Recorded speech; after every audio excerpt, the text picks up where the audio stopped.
सुबह के 6 बजे थे। मंजू रसोई में झाड़ू लगा रही थी। तभी पीछे से उसका देवर विवेक आया और बड़े ही रौबीले आवाज में मंजू से बोला, वो भाभी बाद में लगाना झाड़ू, पहले मेरे लिए चाय बनाओ। तो मंजू ने कहा, थोड़ा रुक जाओ भैया, मैं सफाई कर रही हूँ, उसके बाद बना दूंगी। बस इतना सुनते ही विवेक का पारा चढ़ गया। वह गुस्से में गरजते हुए बोला, तू मुझे मना करेगी? अपने आप को इस घर की बड़ी समझ रही हो? तुम्हारी जबान आज बहुत चलने लग गई है, बताता हूँ तुम्हें।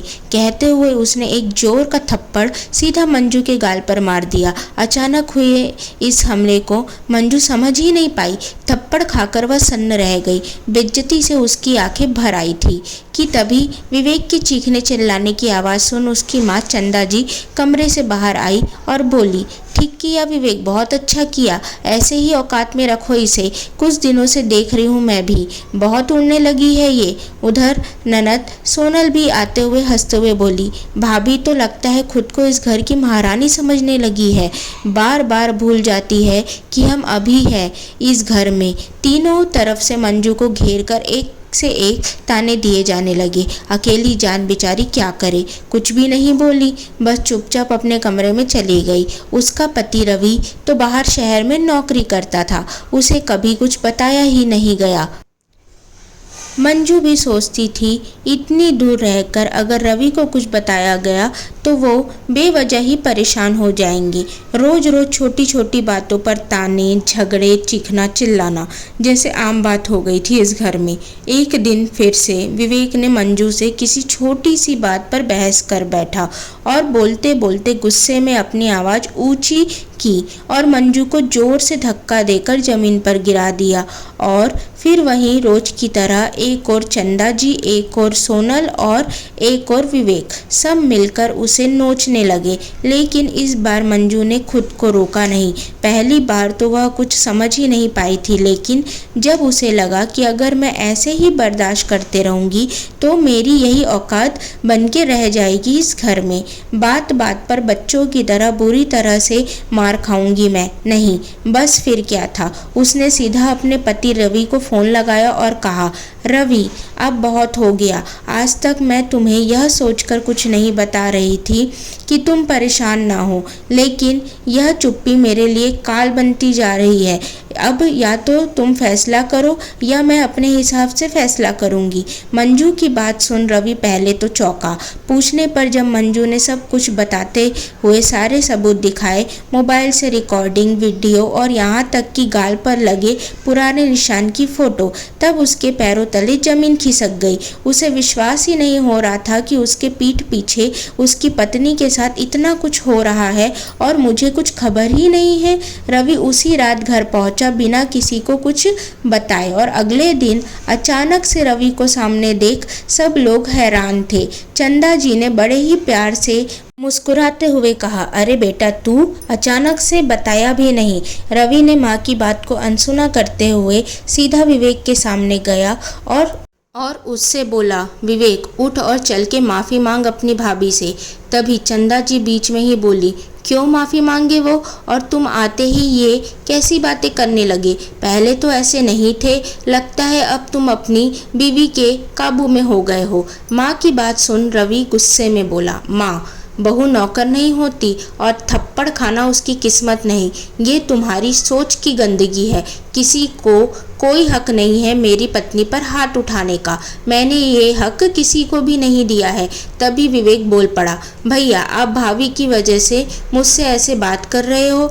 रवि ने कहा, तू अगर मेरा भाई है तो वो मेरी पत्नी है और तू मेरा भाई बनने से पहले एक इंसान बन। मेरी बीवी को मारा, तुम्हें जरा भी शर्म नहीं आई? भाभी माँ के समान होती है, इज्जत देना तो दूर, तुम लोग उसे इंसान भी नहीं समझते। रवि लगातार बोले जा रहा था। मंजू चुपचाप खड़ी थी। रवि ने सबके सामने कहा, आज के बाद अगर किसी ने भी मंजू पर हाथ उठाया या किसी ने भी उसे कुछ भी कहा तो मुझसे बुरा कोई नहीं होगा। विवेक सिर झुकाकर खड़ा रहा। फिर रवि अपनी माँ की ओर पलटते हुए बोला, माँ आपने भी विवेक की इन घटिया हरकतों में उसका साथ दिया। उसे मना करने की बजाय, उसे समझाने की बजाय उसे शह देती गई। मैं यहाँ नहीं था तो आपकी पूरी जिम्मेदारी थी मंजू को ध्यान रखने की। लेकिन आपने तो उल्टा ही उसको इस घर की नौकरानी बना दिया, जो फ्री में दिन भर काम करती और आप सबकी मार खाती रहे। हर दिन ताना, हर दिन अपमान। फिर भी मंजू ने कभी भी आप लोगों की शिकायत नहीं की मुझसे, लेकिन वह भी कब तक बर्दाश्त करती। अकेले उसी ने ठेका नहीं ले रखा है, न घर चलाने का न इज्जत बचाने का। रवि लगातार गुस्से में बोले जा रहा था और चंदा जी चुपचाप नजरें नीचे किए उसकी बात सुनती जा रही थी और धीरे धीरे बड़बड़ा भी रही थी। हाँ बेटा, अब तो तुम्हारे लिए बहू ही सब कुछ है, बाकी हम सब तो गलत है ही इस घर में। सास की बात सुन मंजू पहली बार बोली, माँ जी मैंने कभी भी रवि से कोई शिकायत नहीं की थी, लेकिन अब मेरे बर्दाश्त के बाहर होने लगा था। आपने हमेशा मेरी चुप्पी को मेरी कमजोरी समझा। तभी रवि सोनल के पास जाकर बोला, और सोनल तुम्हारे भी पर निकल आए हैं। तुम बहुत बड़ी हो गई हो, बड़ी बड़ी बातें करने लगी हो। तो एक काम करता हूँ, जितनी जल्दी हो सके तुम्हारी शादी करके यहाँ से रफा दफा करता हूँ। अब अपनी समझदारी अपने ससुराल में जाकर दिखाना। रवि का गुस्सा देखकर सब डर गए। सोनल तो रोने लगी तो विवेक ने धीरे से कहा, भाभी माफ कर दीजिए, गलती हो गई मुझसे। गलती नहीं विवेक, तुमने गुनाह किया है और गुनाह की कभी माफ़ी नहीं होती है।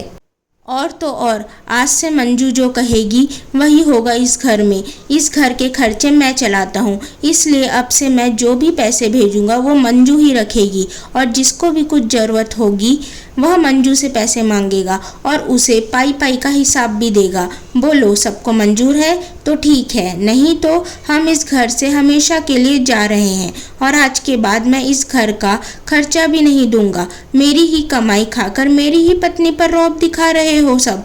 रवि का फैसला सुन चंदा जी भी चुप हो गई। सोनल भी माँ के पीछे छिप गई और विवेक सिर झुकाए खड़ा रहा। इसके बाद से किसी की भी हिम्मत नहीं हुई कि वह कभी भी मंजू को पलटकर जवाब भी दे सके। क्या घर की इज्जत चुप रहकर ही बचाई जा सकती है? दोस्तों, अगर आपको यह कहानी पसंद आए तो प्लीज़ इस कहानी को लाइक करें, शेयर करें एंड चैनल को सब्सक्राइब करें। Thank you.